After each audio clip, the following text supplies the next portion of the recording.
Să știți că când mă duc în Moldova, mă duc cu Evanghelia și alerg. Cineva îmi spunea, dar cât din timpul dumneavoastră este pentru misiune și cât este pentru dumneavoastră, pentru a vizita, pentru așa. Zic, mai mult decât 100% e pentru misiune. Pentru că atunci când mă duc acolo, nu există zile de lucru. Nu există zile de lucru. Zile de lucru, 2 și 3 servicii. Și alerg cât e Moldova de la un capăt la altul. Și e atâta sărăcie. Nu de mult am urmărit niște știri, clasamente făcute în legătură cu sărăcia și din Moldova, din Europa, Moldova e țara cea mai săracă. Acum știți că trec prin criza prin care trec datorită întoarcerilor spre Europa. Rusia îi strânge șurubul și e tare greu. Dacă ați făcut pentru Domnul, Dumnezeu vă va răsplăti. Amin. Dragilor, aș vrea să vă ridicați în picioare și să citim împreună din Cuvântul Domnului, din Epistola Sfântului Apostol Pavel către Romani, capitolul 12. Epistola Sfântului Apostol Pavel către Romani, capitolul 12. Anul acesta, chiar de la început, de cum m-am întors în misiune și până acum, am predicat numai din Romani, și vinerea și duminica, cu mici excepții ocazionale, numai din Romani. Așa mult m-a îmbogățit această epistolă, sufletește, în Duhul, și slăvesc pe Domnul pentru ceea ce am găsit în această carte. Parte din asta împărtășim și noi în seara aceasta. Cei care vreți să urmăriți predicile sau să căutați predicile din Romani, căutați site-ul bisericii noastre, sunt toate puse în arhivă, în audio și Domnul să le facă să fie folositoare. Citim din Romani, capitolul 12, citim primele 2 versete. Nu o să reușim să ne uităm la amândouă în seara aceasta, dar le citim pe amândouă. Vă îndemn, dar, fraților, pentru îndurarea lui Dumnezeu, să aduceți trupurile voastre ca o jertfă vie, sfântă, plăcută lui Dumnezeu. Aceasta va fi din partea voastră o slujbă duhovnicească. Să nu vă potriviți chipului veacului acestuia, ci să vă prefaceți prin înnoirea minții voastre, ca să puteți deosebi bine voia lui Dumnezeu, cea bună, plăcută și desăvârșită. Amin. Chiar dacă v-am spus că am predicat lucrurile acestea la Melbourne, dragilor, în seara asta vreau să ne învețe Duhul Sfânt. Și vă rog, stăruiți. Eu l-am rugat pe Domnul ca El să ne dea cuvinte. El să ne cerceteze, El să ne atingă inima. Și vă rog, stăruiți, vorbește-ne, Doamne, în seara aceasta. Pentru că învățătura e învățătură de bază pentru viața creștină. Ceea ce învățăm în seara aceasta sunt lucruri esențiale, lucruri de viață sau moarte. Așa că stăruiți înaintea Domnului. Doamne, ajută-ne să înțelegem bine cuvântul Tău. Și, Doamne, pe fratele Busioc, ține-l smerit și unge-l cu Duhul Sfânt ca să poată fi de folos. Ne rugăm Domnului.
Mi-amintesc cum pe pământ cu oameni umblai și le vorbeai prin Duhul Sfânt.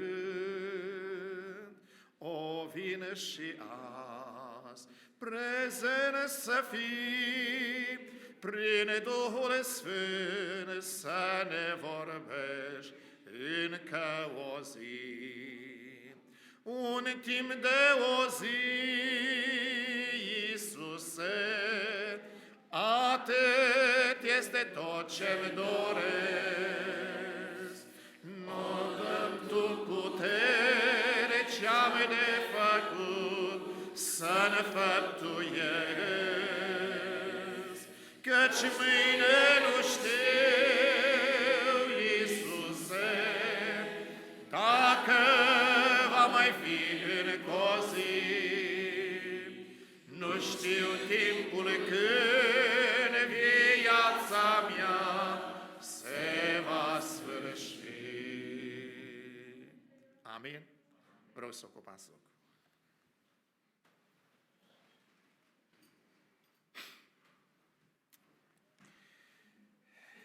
Așa cum am spus, Epistola către Romani a fost pentru mine un izvor de viață spirituală în anul acesta și mulțumesc Domnului pentru darul Lui.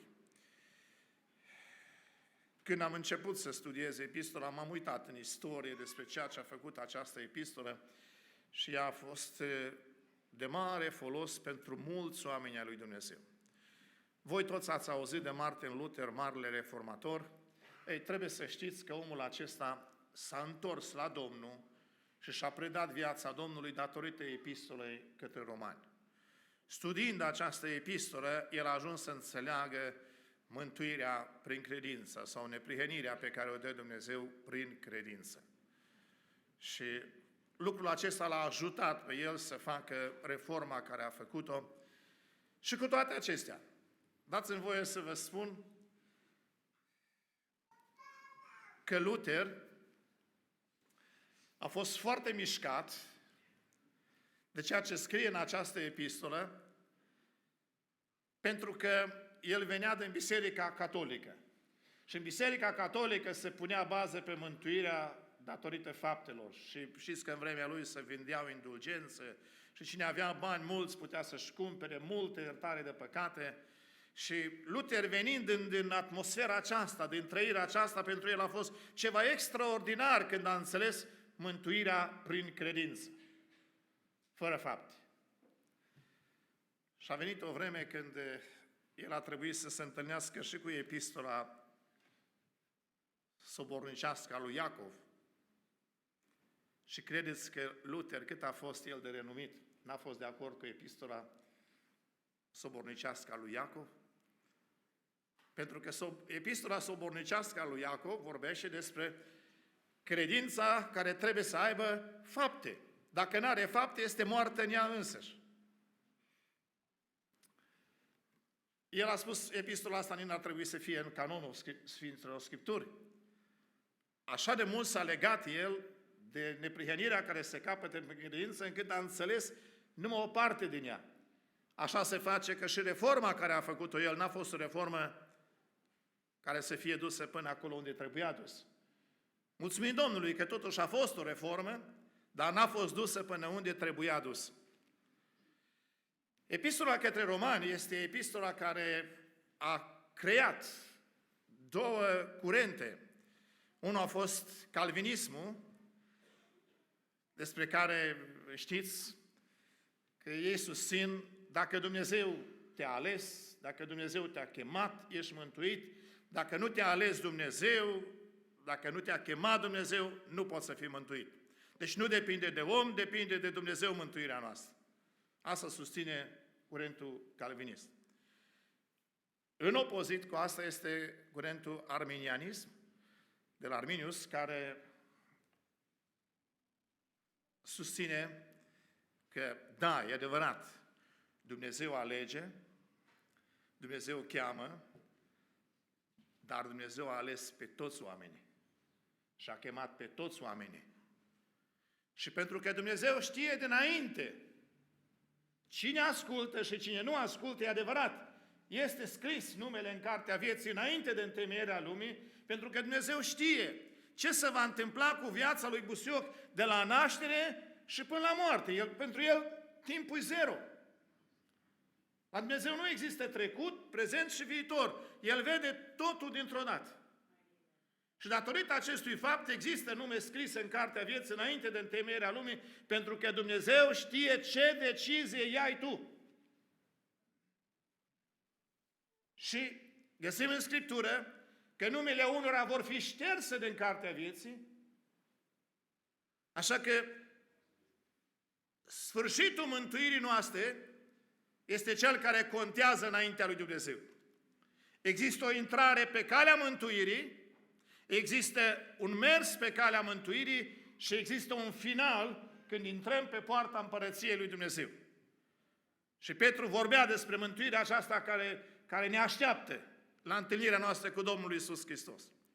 Dragilor, nu putem intra în toate amănuntele acestea în această seară, dar mulțumesc Domnului că prin Duhul Sfânt voi deja le credeți, deja le trăiți și mă bucur de ceea ce face Duhul Sfânt între voi. Când vin la părți, vă spun sincer, eu mă zidesc sufletește, mă îmbărbătez și abia apuc să vin din nou. Dumnezeu să vă păstreze în harul Lui. Dumnezeu să continue să vă păstorească, pentru că El păstorește mai bine decât orice păstor. Și Domnul să fie slăvit pentru ce face El. Amin? În seara aceasta, dragii mei, suntem în cea de-a doua parte a Epistolei către Romani. Epistola către Romani are două părți mari. Prima e partea teologică, partea de teorie, cum am spune așa, partea explicativă, și a doua parte este partea aplicativă. Pavel combină foarte frumos credința cu comportamentul. Doctrina cu datoria. Cine se uită numai în primele 11 capitole, învață teologia. Dar cine se uită de la capitolul 12 spre sfârșit, învață datoria noastră față de ceea ce a făcut Dumnezeu. De aceea mesajul din seara aceasta și continuă și mâine seară este răspunsul creștinului la îndurarea lui Dumnezeu. Primele 11 capitole se ocupă cu îndurarea lui Dumnezeu. Și Pavel explică foarte frumos îndurarea lui Dumnezeu, începând cu capitolul 1, când Pavel vine și explică că Evanghelia pe care el o propovăduiește nu e o Evanghelie de obârșie omenească, e Evanghelia lui Iisus Hristos. Ea a fost descoperită personal. Și spune, mie nu mi-e rușine de această Evanghelie, pentru că ea este puterea lui Dumnezeu pentru mântuirea fiecăruia care crede. Și spune el, vai mie dacă nu predic Evanghelia, spune în altă parte, vai mie dacă nu predic Evanghelia. Și Pavel vedea că această veste bună, Evanghelia Domnului Iisus, trebuie dusă până la marginile pământului. Și în partea a doua a capitolului 1, începând cu versetul 18, explică de ce trebuie dusă Evanghelia. Pentru că mânia lui Dumnezeu se descoperă din cer împotriva oricărei nelegiuiri.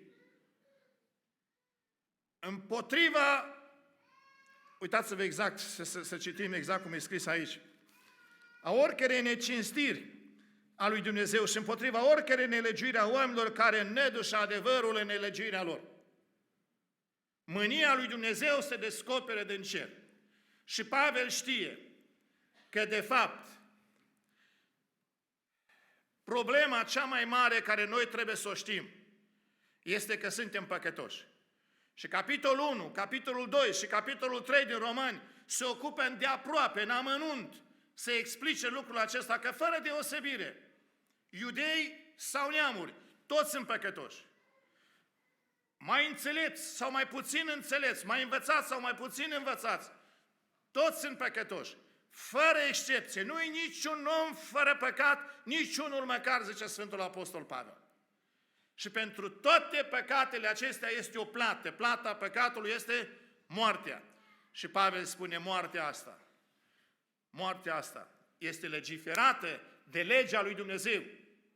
Deci, fraților, când este vorba să trăiești în păcat, trebuie să-ți fie frică nu de diavolul, să-ți fie frică de Dumnezeu.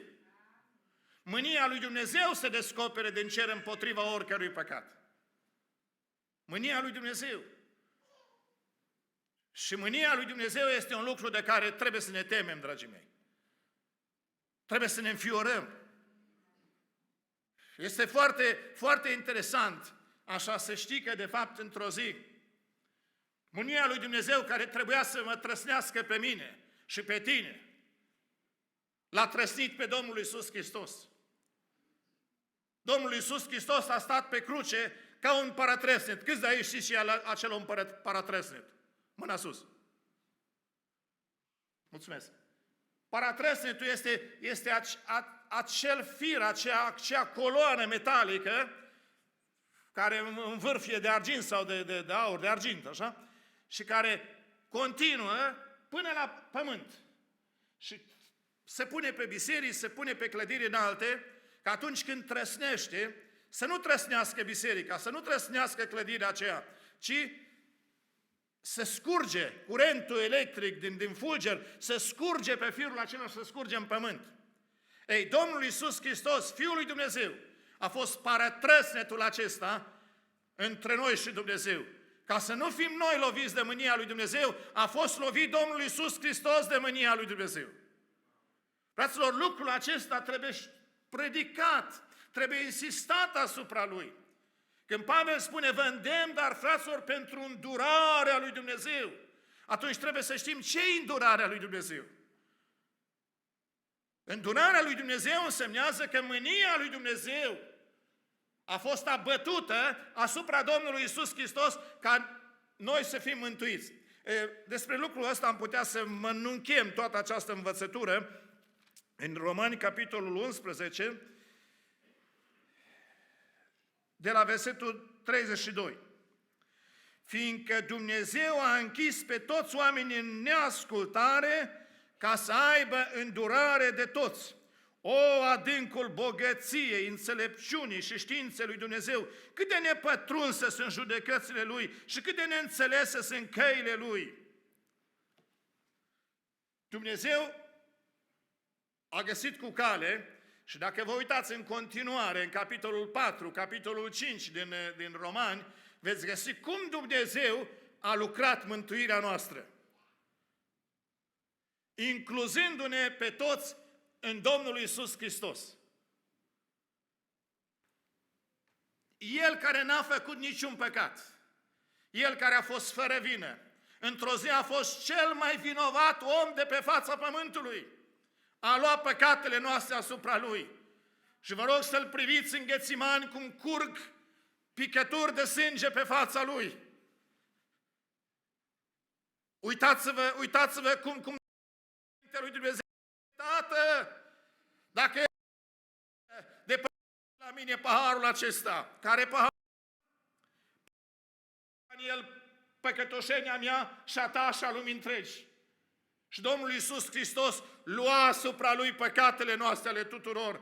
Și Cel ce niciodată n-a făcut păcat, s-a făcut păcat pentru noi.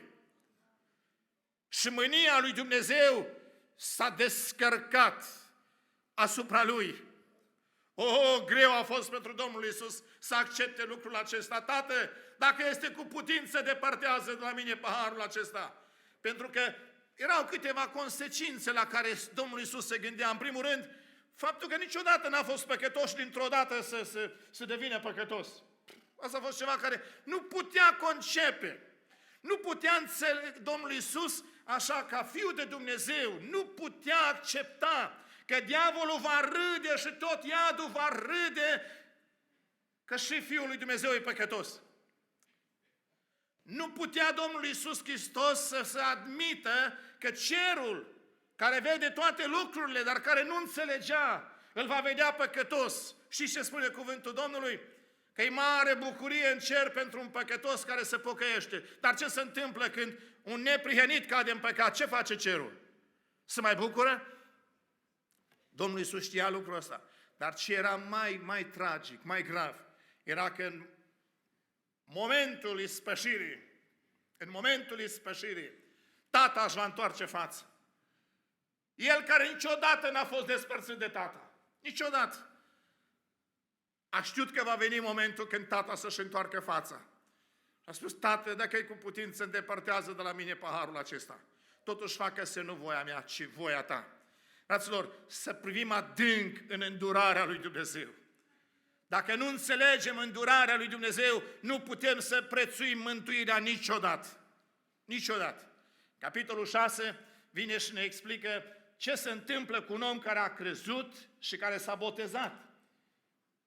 Și spune, când cineva a crezut și s-a botezat în numele Domnului Iisus Hristos, a intrat cu Domnul Iisus Hristos în moarte și a fost în înviere cu Domnul Iisus, a făcut una cu Domnul Iisus și în moarte și în înviere.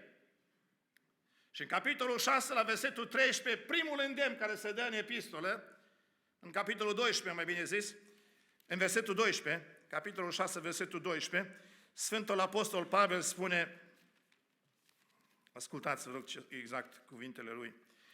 Deci, păcatul să nu mai domnească în trupul vostru muritor și să nu mai ascultați de poftele lui. Tot așa și voi înșivă. Socotiți-vă morți față de păcat și vii pentru Dumnezeu în Iisus Hristos, Domnul nostru, versetul 11. Aici e prima recomandare, prima chemare. Dacă ați crezut, dacă v-ați botezat împreună cu Domnul Iisus, socotiți-vă morți față de păcat și vii pentru Dumnezeu în Iisus Hristos, Domnul nostru. Mai departe spune păcatul să nu mai domnească în trupul vostru muritor și să nu mai ascultați de poftele lui. Și mai jos, să nu mai dați în stăpânirea păcatului mădularele voastre, ci dați-vă pe voi înșivă lui Dumnezeu, ca vii din morți cum erați, și dați lui Dumnezeu mădularele voastre ca pe niște unelte ale neprihănirii. Și Pavel ne spune, dacă v-ați botezat, atunci ați murit. Ați murit. Voi ați crezut, ați mărturisit credința în botez, ați murit față de tot ce-i lumesc, de tot ce-i păcătos, ați înviat împreună cu Domnul Iisus la o viață nouă. Nu mai dați mădularele voastre în slujba celui rău. Nu le mai dați. Și învață Pavel despre lucrul acesta, în capitolul 7 vine și ne spune care trebuie să fie atitudinea noastră față de legea lui Dumnezeu. Și așa cum v-am spus, legea lui Dumnezeu îi dă autoritate păcatului. Pentru că Dumnezeu e corect, Dumnezeu a fixat o lege și dacă a fixat o lege, atunci toți acei care nu ascultă de lege intră sub lege. Și păcatul are putere. Așa spune Pavel că puterea păcatului este tocmai legea. Dacă omul calcă legea, intră sub lege. Tare mă doare pe mine faptul când prin bisericile noastre se vorbește mereu, ei, fraților, prea multă lege în biserică, prea mult legalism, prea mult... Dragilor, nu asta e lege. Nu asta e lege. E adevărat, Pavel spune că nu mai suntem sub lege, dar asta însemnează că nu mai suntem sub acuzația legii.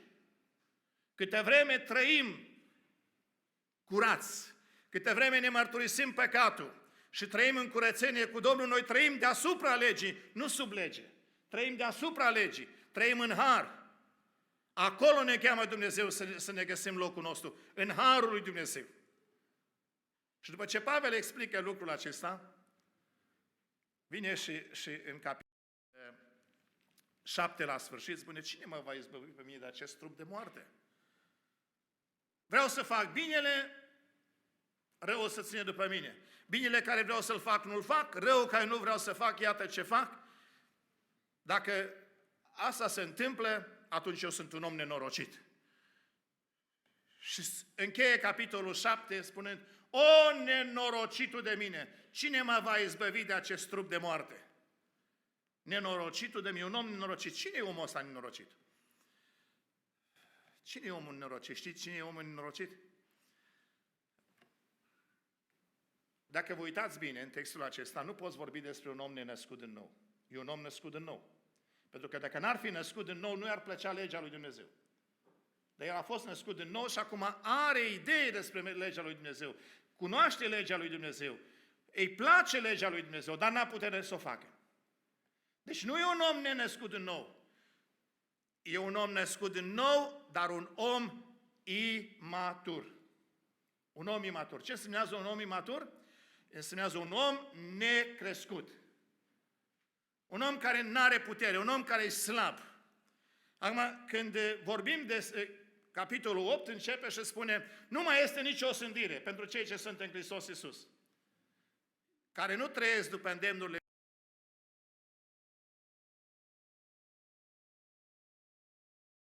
Iisus. Ce însemnează asta? Oamenii născuți din nou. Oamenii născuți din nou. Ce însemnează nașterea din nou? Uitați-vă, vă rog, la capitolul 2 din Faptele Apostolilor, începând cu versetul 37. Întrebau frații aceia, poporul acela care au auzit Evanghelia și care au crezut Evanghelia, au rămas străpunși în inimă și au zis lui Petru și celorlalți apostoli, fraților, ce să facem?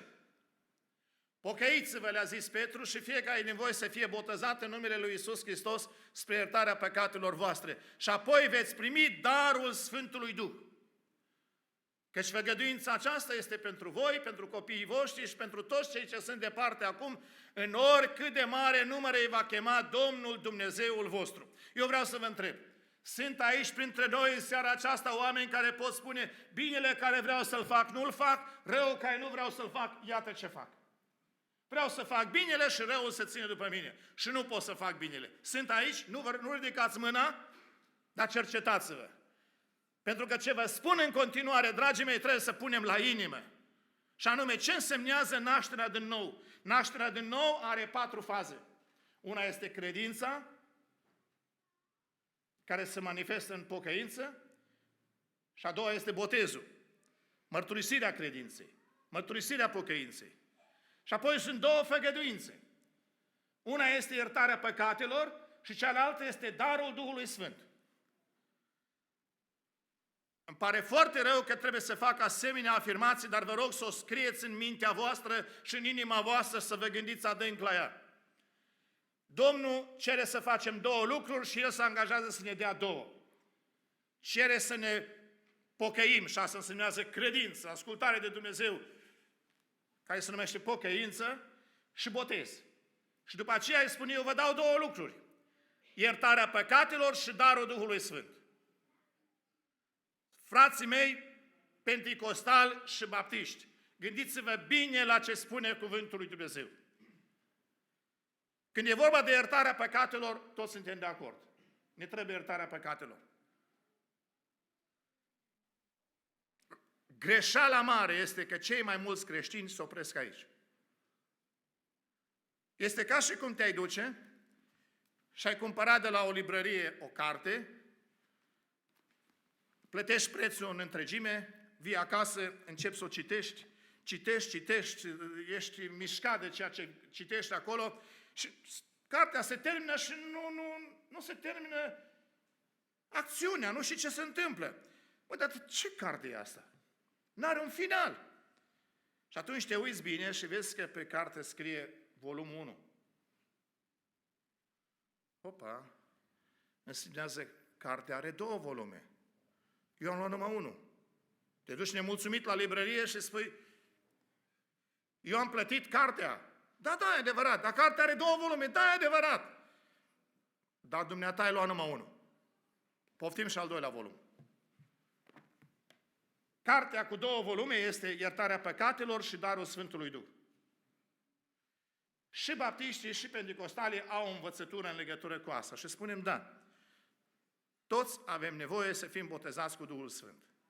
Și baptiștii spun, am fost botezați cu Duhul Sfânt când am crezut și se culcă pe perna asta că au fost botezați cu Duhul Sfânt când au crezut. Adică au primit Duhul Sfânt când au crezut. E adevărat. Iertați-mă, frați penticostali, dar este adevărat. Nu poate cineva să se pocăiască fără Duhul Sfânt.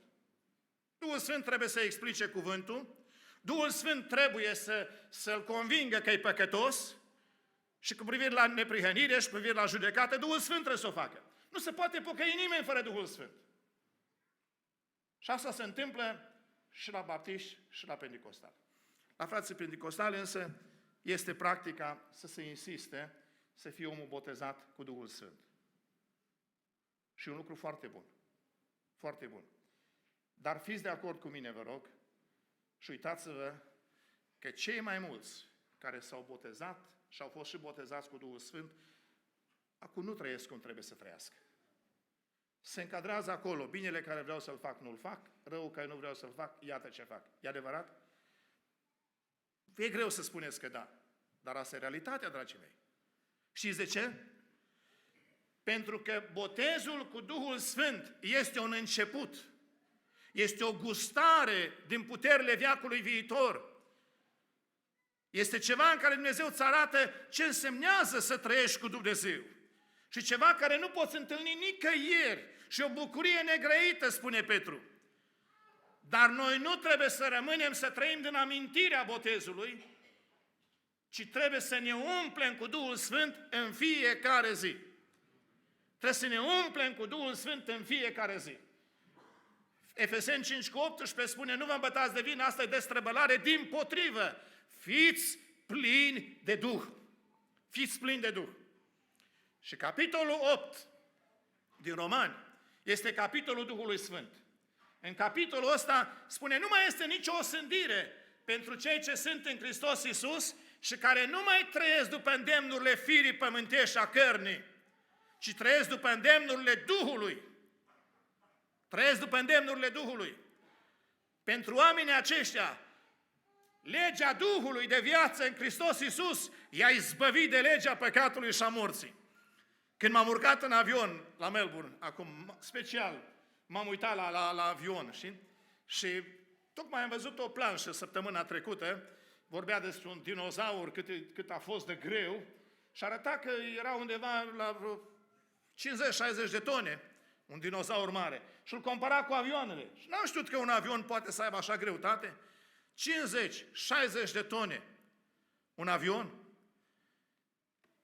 În mod normal, dacă eu paharul ăsta îl las din mână, se va duce în tavan? Unde se duce? Dacă nu nimerește aici, se duce pe jos. Așa e? Deci există o lege a gravitației. O lege a gravitației. Avionul e mai greu decât paharul ăsta. De ce avionul se duce sus deasupra norilor, se duce până la 11.000 de kilometri și 12.000 de kilometri? De ce? Pentru că are o forță de reacție, are un motor, are motoare care îl ridică și îl înalță, o putere mai mare decât puterea gravitației. Dacă în mână aș avea o pasăre și aș lăsa-o din mână, se duce jos? Nu se duce jos. De ce? Nu se duce jos pentru că pasărea are viață în ea. Și pasărea va zbura și se va duce în sus. Fraților, un credincios care nu-i plin de Duhul lui Dumnezeu, mereu se duce în jos. Mereu se duce în jos. Azi cade, mâine cade, poi mâine cade și tot cade și tot cade și tot cade. Și bine spune Pavel, suntem cei mai nenorociți dintre toți oamenii. Că nu te bucuri nici cu lumea, dar nu te bucuri nici cu Dumnezeu. Oameni buni, m-ați auzit bine? Vă rog, lăsați ca Duhul Sfânt să ne cerceteze.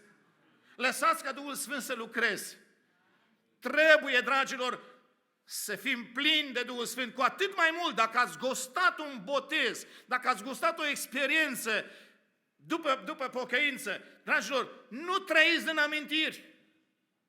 Nu trăiți în amintiri. Căutați plinătatea Duhului Sfânt. Căutați să fiți plini de Duhul Sfânt al lui Dumnezeu.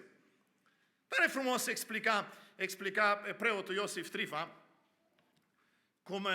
cum lucrează asta.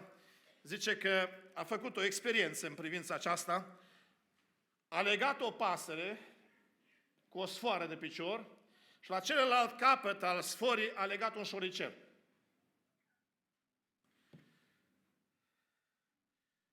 Într-o zi dădea mâncare la pasăre, și a doua zi dădea mâncare la pasăre, și a treia zi dădea mâncare la pasăre, dar ținea șoricelul flămând. Pasărea, când primea putere, zbura pe sus și așa purta șoricelul după ea, pe sus, pe lângă lampă și pe sus, așa zbura cu șoricelul după ea. Următoarele zile nu dădea mâncare la pasăre, dădea mâncare la șoricel. Și șoricelul trăgea pasărea pe sub masă, pe sub pat, pe unde mergea el. Trăgea pasărea după el. Fraților, aici în noi este și pasărea și șoricelul. Aici în noi. Dacă noi hrănim Duhul nostru, dacă ne ocupăm de Duhul nostru, dacă noi ne ungem cu Duhul lui Dumnezeu, cum ne umplem noi cu Duhul lui Dumnezeu? Umple cu Dumnezeu. Și umple cu Dumnezeu. Simplu. Petreceți timp lângă cuvânt. Cum am urcat în avion, am luat Scriptura. Și am citit o carte până la părt. Cartea lui Iov. Așa m-am bucurat. Vă spun, așa cuvinte frumoase am găsit și citesc Biblia de mic copil. Simți că te umpli cu Dumnezeu când stai la Scriptură. Te umpli cu Dumnezeu. Când stai pe genunchi înaintea lui Dumnezeu, te umpli cu Dumnezeu. Te umpli cu prezența Lui. Dacă umbli cu Dumnezeu, ești uns cu Dumnezeu, ești plin de Dumnezeu.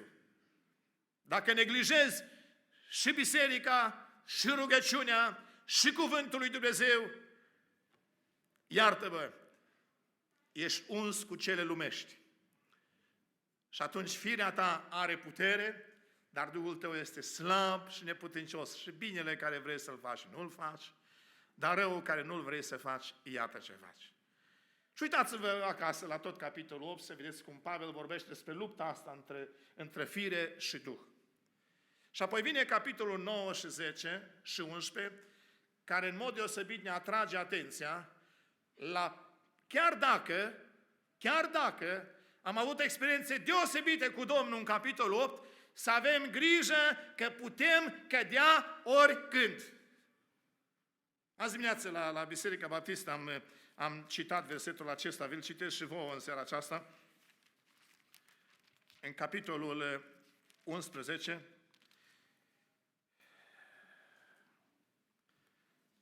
dacă unele din ramuri au fost tăiate și dacă tu care erai dintr-un măslin sălbatic ai fost altoit în locul lor și a fost făcut părtaș rădăcinii și grăsimii măslinului, nu te făli față de neamuri. Dacă te fălești, să știi că nu tu ții rădăcina, ci rădăcina te ține pe tine. Dar vezi ce ramurile au fost tăiate, ca să fiu altoit eu. Adevărat, au fost tăiate din pricina necredinței lor. Tu stai în picioare prin credință. Nu te îngânfa, dar ci teme-te. Nu odată mântuit, pentru totdeauna mântuit. Asta e greșeală, dragii mei. Nu. Să iasă din cap la toată lumea lucrul ăsta. Pavel spune, eu mă port aspru cu trupul meu și îl țin în stăpânire. Ca nu cumva, după ce am propovăduit altora, eu însumi să fiu lepădat. Dar e posibil, Pavel? E posibil. E posibil. M-am luptat lupta cea bună, am isprăvit alergarea și am păzit credința. De acum mă așteaptă cununa. Celor din Filip le spune, după cum totdeauna ați fost ascultători, duceți mântuirea voastră. Cum? Spuneți voi alături cu mine. Cu frică și cu tremur. Până la capăt. Până la capăt. Există pericolul de a cădea oricând. Crucea edenică. Când eu aleg să fac binele sau să fac răul, mă însoțește în fiecare zi. Nu odată pentru totdeauna. În fiecare zi mă însoțește. Dacă eu ascult de ce spune Duhul Sfânt, da, Duhul Sfânt este în mine. Întrebarea este, îl ascult? Dacă eu ascult de ce spune Duhul Sfânt, voi câștiga binele. Dacă eu ascult de ce spune firea pământească, voi avea rezultatul firii pământești. Și spune, umblarea după lucrurile firii pământești este moarte. Pe când umblarea după lucrurile Duhului ce este? Viață și pace. Acolo în Romani 8 spune, dacă prin Duhul facem să moară faptele trupului, vom trăi. Fraților, lăsați Duhul Sfânt să lucreze. Lăsați-l să lucreze și lăsați-l să omoară în noi tot ce e fire pământească.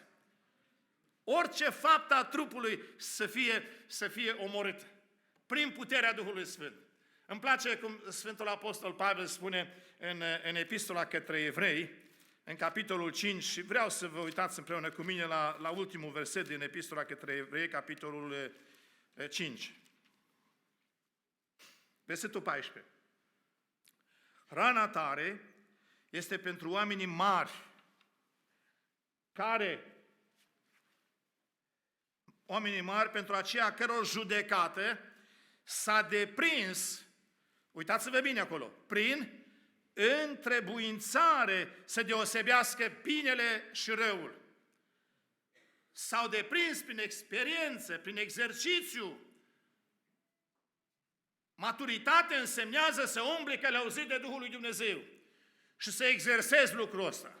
Și cei care exersează lucrul ăsta devin maturi în Hristos, devin oameni puternici, devin oameni care se pot împotrivi firii pământești, dar trebuie exersat. Fără exercițiu niciunde nu merge. Nici în Scriptură nu merge. Nici în viața spirituală nu merge. Trebuie exersat. Și prin întrebuințare, trebuie să deosebească binele și răul. Doamne, ajută-ne la aceasta. Și apoi, după ce Pavel vorbește despre pericolul ăsta al căderii, la care trebuie să fim foarte atenți, vine și începe capitolul 12, care este partea practică a epistolei. Până aceea a fost învățătură, a fost teologie, acum vine partea practică. Și partea practică spune, astfel, dar, fraților, vă îndemn, dar, fraților, pentru îndurarea lui Dumnezeu, să aduceți trupurile voastre ca o jertfă vie, sfântă, plăcută lui Dumnezeu, aceasta va fi din partea voastră o slujbă duhovnicească. Vă îndemn. Verbul paracleo, din limba greacă, folosit acolo la vă îndemn, este un fel de îndemn egal cu o poruncă. Numai că o poruncă spusă cumva mai dulce, dar e vorba de o poruncă. Deci dacă tu într-adevăr ai fost de acord cu tot ce a fost până în capitolul 11, e o poruncă de la Dumnezeu ceea ce urmează. Nu-i ceva opțional, e o poruncă de la Dumnezeu. Vă îndemn, dar, fraților, cuvântul fraților, de aici, din versetul acesta, este deosebit de fraților din capitolul 9, 10 și 11. În capitolul 9, 10 și 11, Pavel spune, simt o mare durere pentru frații mei, pentru neamul meu. Acolo era vorba de frații lui de trup, de originea lui, așa ca și evreu. Aici, dragilor, e vorba de frații lui în credință, dintre neamuri și dintre evrei. Deci e vorba de oameni născuți din nou. Frații sunt oameni care sunt frați cu mine, nu? Cei care s-au născut în casa mea sunt frați cu mine. Cei care s-au născut în împărăția lui Dumnezeu sunt frați cu mine. Nu poți aplica ce scrie de aici încolo oamenilor nenăscuți din nou. Nu poți aplica. Am încercat ca păstor să sfătuiesc cu oamenii în anumite situații, dându-le învățăturile acestea. Nu se prinde. Nu se prinde. Este ca și cum aș avea aici o păpușă și aș tot vorbi. O fie deșteaptă, poate spune mama, poate plânge, poate eu știu ce să facă păpușa aia. Oricât aș vrea să o lămuresc, ea nu mă va pricepe. Țineți minte, exact așa se întâmplă cu oamenii nenăscuți din nou. Exact așa. Și din păcate, cu altă ocazie v-am spus, în bisericile noastre sunt mulți oameni nenăscuți din nou. Cum vă spuneam de fratele Victor de la Melbourne, spunea, eu cred că sunt dresat. Nu sunt născut din nou. Cred că sunt adresat. Mama m-a învățat cum să mă rog, m-a învățat cum să cânt, m-a învățat să mă duc la biserică, m-a învățat cum să citesc, m-a învățat și eu sunt dresat. Nu cred că sunt născut din nou. A trebuit să lămurești să spun, frate Victor, ești născut din nou, că dacă n-ai fi născut din nou, n-ai constatat lucrul ăsta. N-ai fi îngrijorat de problema asta. Un om nenăscut din nou nu-și dă seama. Dar un om născut din nou își dă seama când e slab și când greșește, își dă seama. Totul este că noi trebuie să fim nu numai născuți din nou, dar și crescuți. Și acum Pavel vrea să ne învețe tocmai lucrul ăsta. Și de aici încolo spune, fraților, pentru îndurarea lui Dumnezeu, despre care v-am vorbit până acum, și nu cred că e pierdere de vreme, e baza la tot ce există mai departe în Epistola către Romani, îndurarea lui Dumnezeu. Pentru îndurarea lui Dumnezeu, vă îndemn să aduceți trupurile voastre ca o jertfă vie, sfântă, plăcută lui Dumnezeu și aceasta va fi din partea voastră o slujbă duhovnicească. Să aduceți trupurile voastre. Ce este expresia asta, trupurile voastre? Știm noi ce e trupul nostru, nu? Știm. Ei, dragilor, Pavel vrea să spune, fraților, dacă aveți credință în lăuntru și este o naștere din nou, atunci dați și trupul vostru să se vadă lucrul ăsta și în exterior. Să se vadă lucrul ăsta și în exterior. În tot exteriorul vostru și exteriorul nostru nu sunt numai hainele. Exteriorul nostru și vorbirea noastră și privirea noastră, toate atitudinile noastre față de cei din jur, totul exteriorul nostru. Deci îndurarea lui Dumnezeu ne obligă să ne aducem întreaga noastră ființă și să o dăm lui Dumnezeu. E greșeală pentru cei care spun, fraților, eu am credință în inimă. Nimeni nu mă cunoaște, eu știu ce e în inima mea. Și noi știm. Când te vedem cum te îmbraci, când te vedem cum vorbești, când te vedem cum te raportezi la alții, și noi știm ce e în inima ta. Că Domnul Iisus ne-a învățat, din prisosul inimii vorbește gura. Așa-i? Din prisosul inimii gândește omul. Și Domnul spunea lui Petru, înapoi a mea, Satano, gândurile tale nu sunt gândurile lui Dumnezeu, sunt gânduri de ale oamenilor. Dacă eu în curtea mea am găini, când am să uit ușa deschisă la curtea mea, ce vor ieși fazani din curtea mea? Dacă am găini, găini vor ieși. Dacă am fazani, vor ieși fazani. Dar dacă în viața mea, în lăuntrul meu, îl am pe Dumnezeu, când îmi deschid gura, spun cuvintele Lui. Când fac o faptă, fac faptele Lui. Exteriorul meu va arăta că sunt un om credincios. De la o poște îți dai seama ce gândește un om. De la o poște îți dai seama. Când e un om smerit, ascultător de Dumnezeu, îl vezi în toate lucrurile. Când eram seminarist la București, era la Popa Rusu un frate păstor, frate Simionescu, și fratele Simionescu ținea așa la disciplină, la ordine în biserica din Popa Rusu, care a fost prima biserică baptistă din România, și insista pentru ordine și disciplină și toate femeile erau acoperite frumos, nu se purta pălărie la el în biserică. A fost o nuntă și la nuntă au venit din alte biserici. Asta e pericolul când, să știți, când ne mai întâlnim noi mă gândeam și aseară când mă uitam la nuntă, când ne întâlnim, mai se strecoară învățături care nu suntem noi de acord cu ele. Și sunt sigur că voi nu sunteți de acord cu ce s-a făcut la sala aseară. Așa-i? Eu știu, dar dacă mai vin frați și de la IDE, mai vin și de nu știu unde, mai vin și de nu știu unde, să mai aduc lucruri care nu trebuie. Păstrați-vă, dragii mei, curați. Păstrați-vă după învățătura care ați primit-o. Eu vă spun, eu mă bucur de Biserica din Părși. Dumnezeu să vă păstreze curați și aproape de Domnul. Amin? Ei, dragilor, vreau să vă spun că au venit la nuntă surori din alte biserici și au venit cu pălării și au venit cu tot felul de... A trecut nunta și după nuntă apar surorile lui cu pălărie. Și fratele predica și surorile erau tocmai așa sub amvonă, așa era... Și când fratele predica, vorbea despre pocăință, trebuie să fim pocăiți și să nu ne îmbrăcăm așa, să nu ne îmbrăcăm așa. Și două surori vorbeau între ele, nu este pocăința în pălărie, nu este pocăința în asta, nu este pocăința în asta. Și el a auzit. Și da, surori, aveți dreptate. Aveți dreptate. Pocăința nu stă nici în acoperitul capului, nu stă nici în purtarea de haine, nu stă în nimic când nu este. Când nu este, nu stă în nimic. Când este, stă în toate lucrurile. Când este, stă în toate lucrurile. Așa că, dragii mei, Dumnezeu ne cheamă să ne aducem trupurile noastre și să dovedim că ceea ce se întâmplă în sufletul nostru se vede în exteriorul nostru. Aduceți trupurile voastre. Aduceți trupurile voastre ca o jertfă vie. Ca o jertfă vie. Ca o jertfă. Aici e vorba nu de o jertfă prin care ne spălăm păcatele. Aici e vorba de o jertfă de mulțumire. O jertfă de recunoștință. Adică, am înțeles ce a făcut Dumnezeu pentru mine și de acum eu caut să-i mulțumesc lui Dumnezeu. Când am intrat în executivul Uniunii, am fost trimis, că eram cel mai tânăr la Congresul Tinerilor care s-a ținut în Alianța Mondială sau Federația Baptistă Europeană la Glasgow.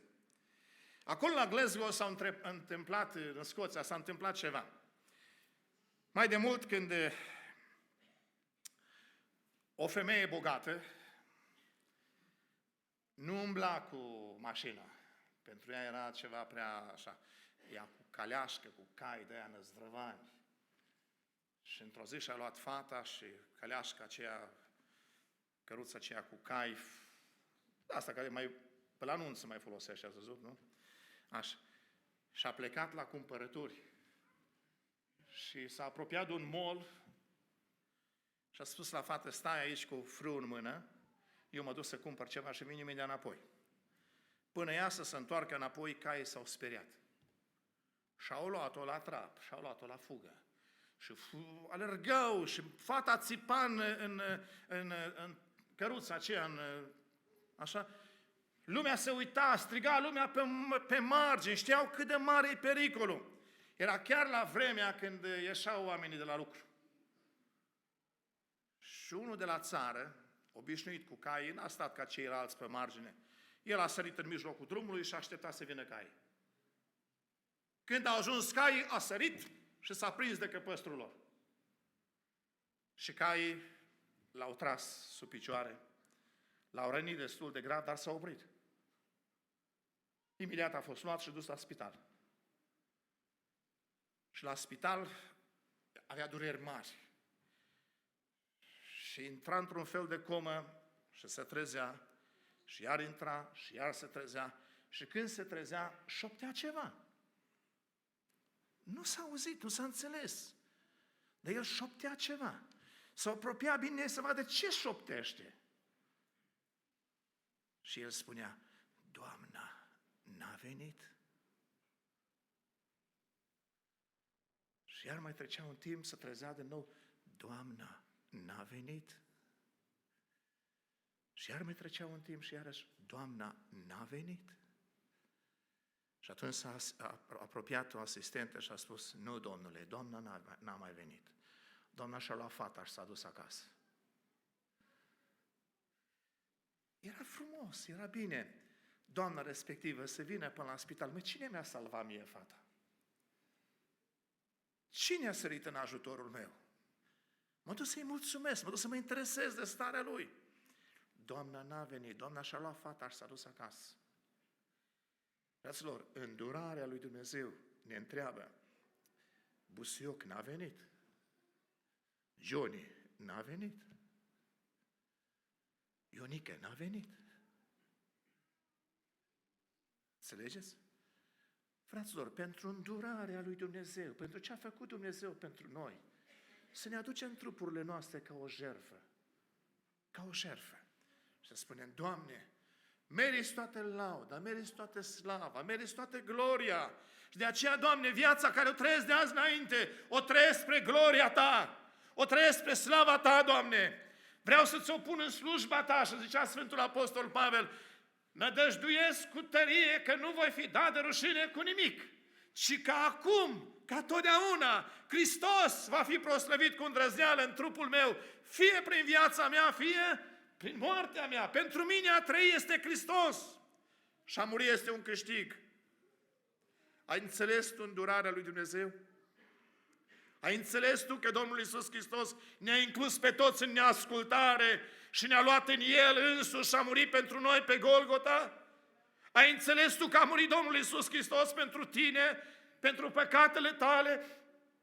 Nu crezi că e ceasul potrivit în seara asta să asculți ce spune Domnul Iisus? Ion, Andrei, Ileana, n-a venit?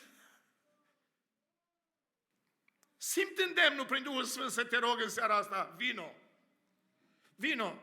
Și în încheierea acestei părtășii, vino și adu-ți trupul și spui, Doamne, de azi înainte, nu numai cu gândul vreau să fiu pocăit, nu numai pentru o credință ascunsă care oricând mi-o schimb, ci, Doamne, vreau să-ți predau întreaga mea ființă, să fie o jertfă și o jertfă vie. Ce însemnează asta? E o jertfă care nu se mistuie, o jertfă care nu se termină, ci o jertfă care trăiește pentru Dumnezeu. E o jertfă vie, pardon. Este o jertfă care eu aduc lui Dumnezeu ca un om înviat. Ca un om înviat din morți împreună cu Domnul Iisus Hristos, îi aduc viața mea și uitați-vă împreună cu mine, vă rog să proiectați 1 Petru, capitolul 4. Astfel, dar, fiindcă Hristos a pătimit în trup, înarmați-vă și voi cu același fel de gândire. Că cel ce a pătimit în trup a sfârșit-o cu păcatul. Pentru că în vremea care mai rămâne de trăit în trup, să nu mai trăiască după poftile oamenilor, ci după voia lui Dumnezeu.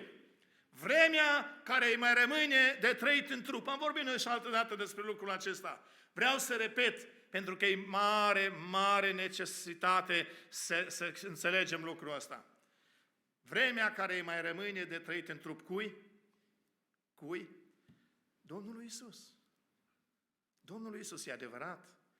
E vorba de credincioși aici, care s-au pocăit. Dar să nu uitați că viața de credință, nu cred că o să ajungem noi nici azi, mâine să ne uităm la asta, dar viața de credință se trăiește în trup. Se trăiește în trup. Pavel spune mai jos, în capitolul ăsta, sunteți mădulare unii altora, sunteți multe mădulare. Sunteți mădulare unii altora. Viața de credință se trăiește în trup. Și în trupul meu trebuie să se vadă viața Domnului Iisus. Am fost răstignit împreună cu Hristos, zice Sfântul Apostol Pavel, și trăiesc, dar nu mai trăiesc eu, ci Hristos trăiește în mine. Vremea care mă rămâne de trăit în trup. Trupul Domnului Iisus Hristos este pe pământ astăzi. Care e trupul Domnului Iisus Hristos de pe pământ? Biserica, da? În vremea care mai rămâne de trăit în trup, biserica nu trăiește după poftele oamenilor, ci după voia lui Dumnezeu. După voia lui Dumnezeu. Aduceți trupurile voastre ca o jertfă vie. Aduceți trupurile voastre ca o jertfă sfântă. Ce însemnează jertfă sfântă? Jertfă sfântă, pe de o parte, cuvântul sfânt însemnează curățit, purificat și pus deoparte pentru Dumnezeu. Asta însemnează sfânt. Un om care s-a curățit, se purifică în fiecare zi și îi pus deoparte pentru Dumnezeu. Să aduceți trupurile voastre ca o jertfă sfântă. Sfântă, adică o jertfă care e curată. Și cauți să te curățești înaintea lui Dumnezeu și să trăiești viața în curățenie și în sfințenie, dar în același timp, o viață pusă deoparte. Pentru cine? Pentru cine e pusă deoparte viața asta? Și El a murit pentru toți, pentru ca cei ce trăiesc să nu mai trăiască pentru ei înșiși, ci pentru Cel ce a murit și a înviat pentru ei. Jertfă sfântă însemnează o jertfă pusă deoparte pentru Domnul.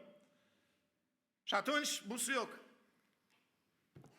ai primit mântuirea, vorbeam ieri cu Miri, ai primit mântuirea?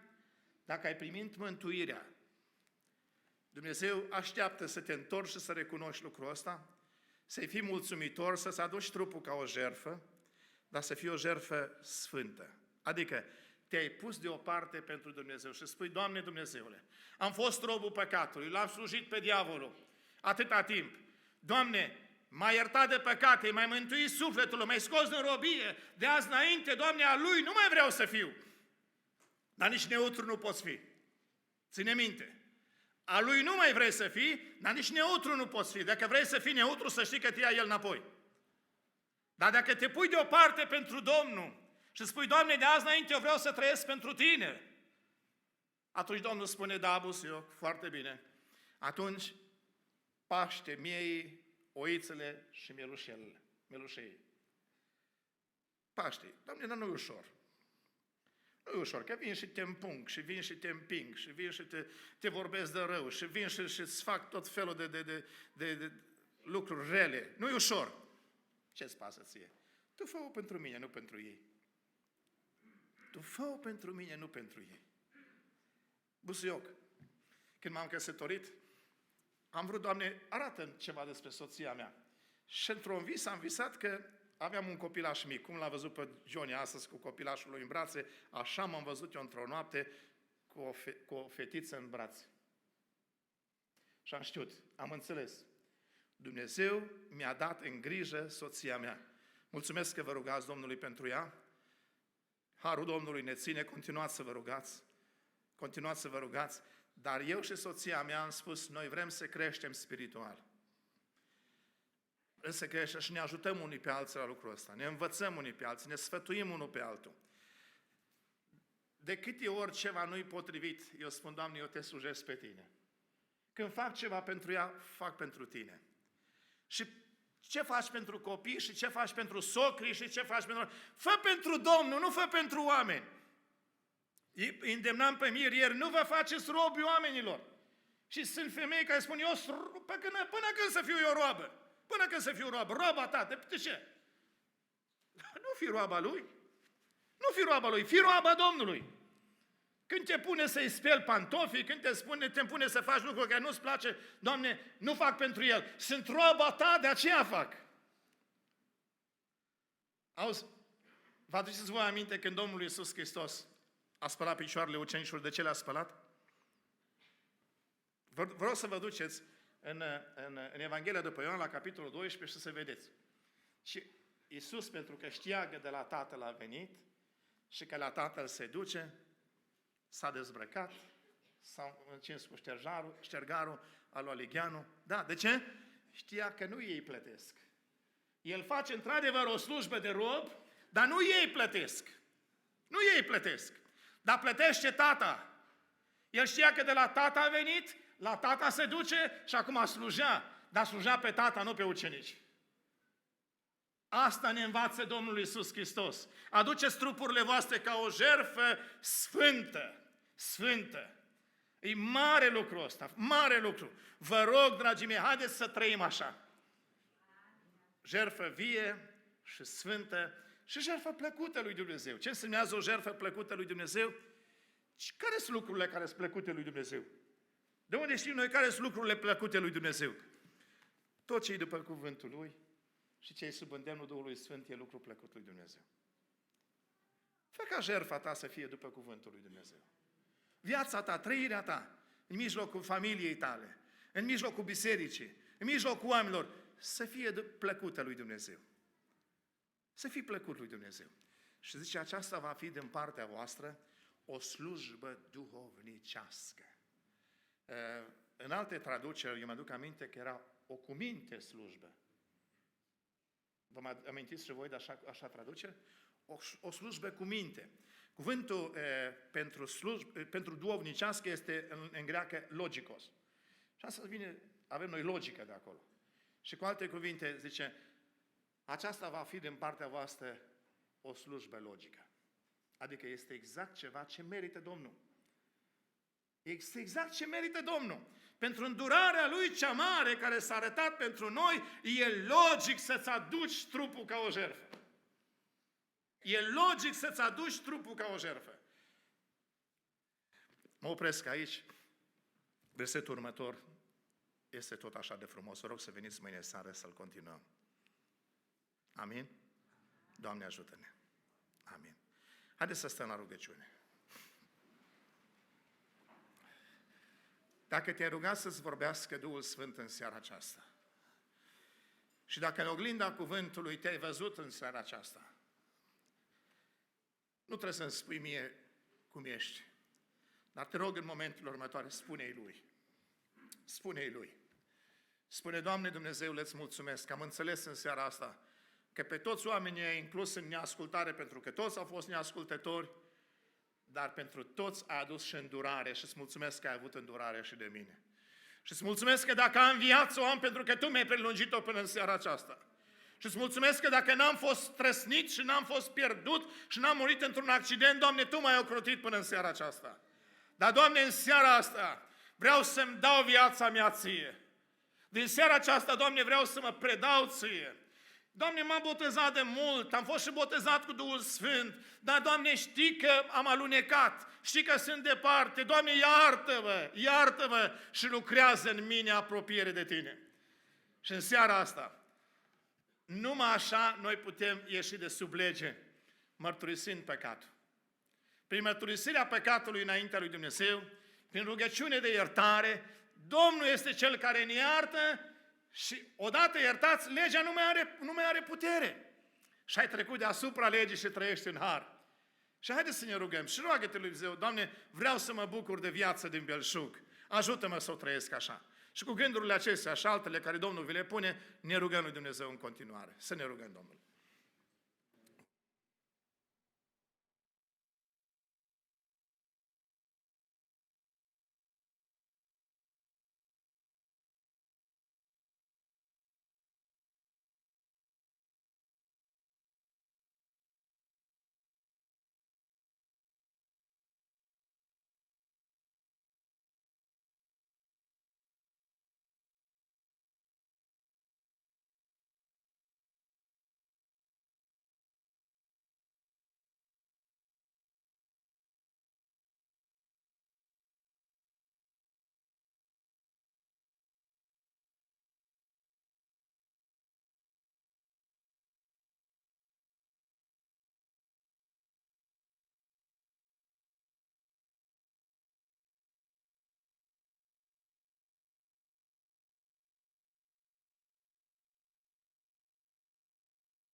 Rămânem în duh de rugăciune. Am îndemnul să te întreb dacă în seara aceasta te-ai hotărât să te apropii de Domnul și să-ți predai viața Domnului. Nu contează dacă ai fost sau nu pocăit până acum, dar dacă vrei să te apropii de Domnul, aș vrea să mă rog pentru tine. Aș vrea să te însoțesc în rugăciune pe baza cuvântului care spune că dacă doi se învoiesc să ceară un lucru, le va fi dat. Aș vrea să mă rog pentru tine. Stăm cu capetele plecate, cu ochii închiși, toți cei care doriți o apropiere de Domnul în seara aceasta, o predare totală, o consacrare totală înaintea lui Dumnezeu. Ridicați o mână sus înaintea Domnului. Dumnezeu să vă binecuvinteze, Dumnezeu să lucreze cu puterea Lui. Lăsați mâinile jos. Tată Ceresc, îți mulțumesc pentru părtășia frumoasă care ai creat-o prin Duhul Sfânt între noi aici. Mulțumim pentru cuvântul Tău care e Duh și viață și mulțumim pentru Duhul Tău care ai spus că ne va învăța toate lucrurile și a fost cu noi. Slavă și glorie Ție! Doamne, Tată, te rog din toată inima, pentru toți cei care s-au smerit și în dorință de a fi una cu Tine, au ridicat o mână spre Tine. Doamne, prinde-i de mână. Te rog din toată inima, ajută-i, Doamne, ajută-i în puterea Ta. Și te rog, Doamne, ajută-ne să stăm aproape de Tine. Ajută-ne, Doamne, să ne apropiem de Tine și să gustăm tot mai mult din Tine și să ne umplem tot mai mult cu prezența Ta și cu puterea Ta și să fim plini de Duh, Doamne, ca să putem să ducem o viață de biruință. Te rog, Doamne, să binecuvintezi cuvântul, făcându-l roditor în fiecare inimă. Și pentru toți cei care sincer s-au rugat, Doamne, ajută-i să simtă puterea Ta. Și în toate slavă și glorie Ție, Tată, Fiule și Duhul Sfânt. Amin. Amin.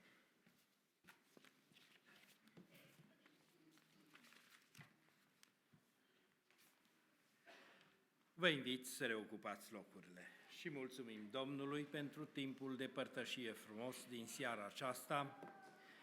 Binecuvântăm numele Domnului pentru ajutorul care ni l-a dăruit și în același timp mulțumim tuturor celor ce au făcut parte la întâlnirea noastră din seara aceasta de a petrece un timp frumos înaintea Domnului și în prezența Lui.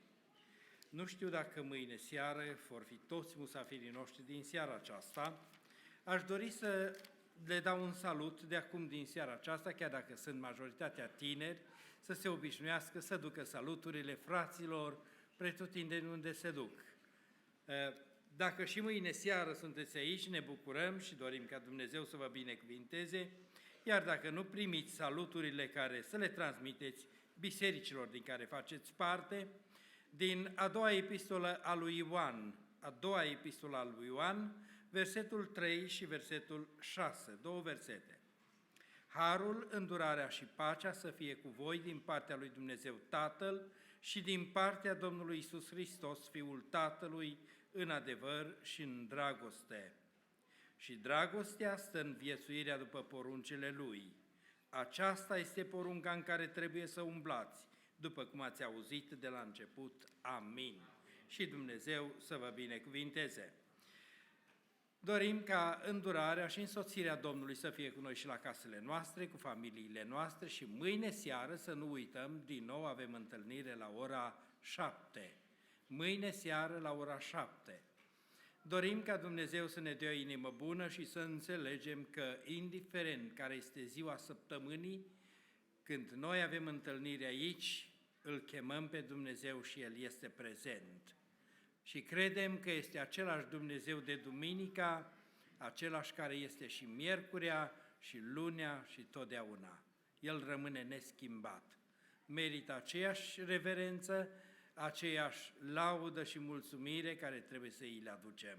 Vă invităm cu dragoste și cu bucurie și mâine seară, începând cu ora 7. Apoi următoarea întâlnire, miercuri seară de la ora 6:30 și duminica următoare, când din nou ne vom întâlni împreună.